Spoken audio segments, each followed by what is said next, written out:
आणि breaking news अशी आहे की महाराष्ट्र लोकसेवा आयोगाची पूर्वपरीक्षा पुढे ढकलण्यात आली। 28 सप्टेंबरला होणारी एमपीएससीची परीक्षा आता 9 नोव्हेंबरला होणार आहे। मराठवाड्यातील पूरस्थितीमुळे परीक्षा पुढे ढकलण्याचा निर्णय घेण्यात आलेला आहे।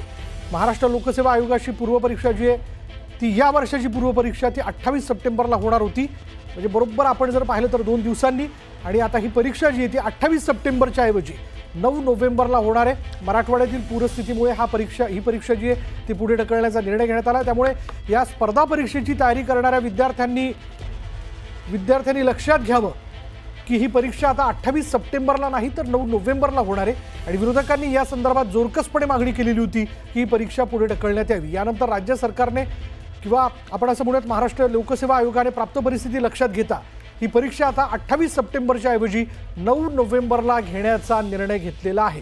त्यामुळे पुन्हा एकदा न्यूज 18 लोकमतच्या माध्यमातून जे परीक्षार्थी ज्या या परीक्षेची तयारी करतात त्यांनी लक्षात घ्यावं की आता एमपीएससीची पूर्वपरीक्षा ही 28 नाही, म्हणजे 28 सप्टेंबरला नाही तर 9 नोव्हेंबरला होणार आहे।